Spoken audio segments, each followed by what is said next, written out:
3.48.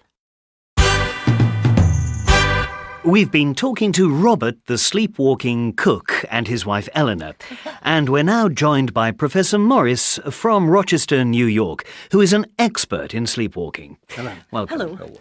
Professor Morris, does this story surprise you? No, it doesn't. Not at all.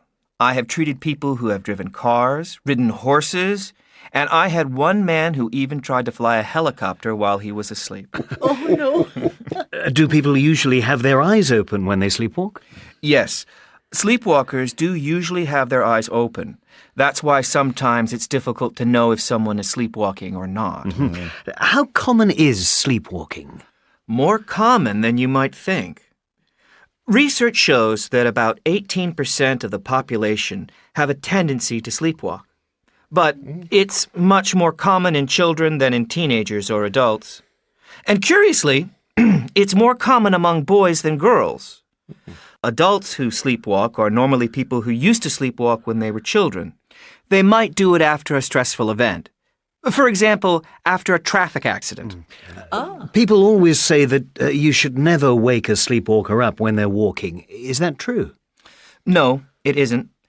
People used to think that it was dangerous to wake up a sleepwalker, but in fact, this isn't the case. You can wake a sleepwalker up without any problem, although if you do, it is quite common for the sleepwalker to be confused, so he or she probably won't know where they are for a few moments. So if we see someone sleepwalking, should we wake them up?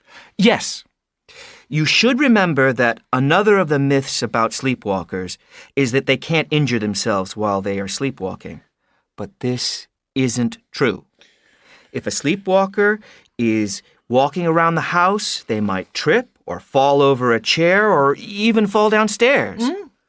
There was a case a while ago of a 9-year-old girl who opened her bedroom window while she was sleepwalking and fell 30 feet to the ground.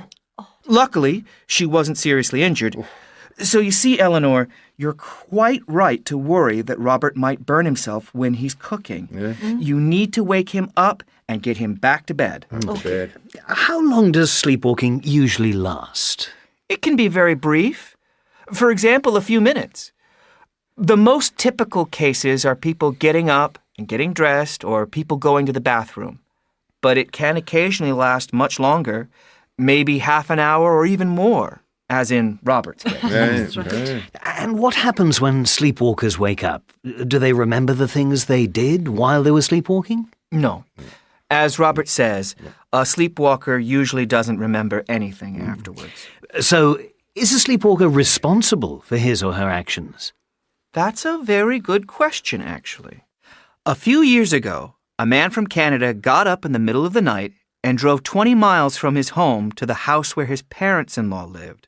And for no apparent reason, he killed his mother-in-law. Oh, goodness. The man was charged with murder, but he was found not guilty because he had been asleep at the time he committed the crime.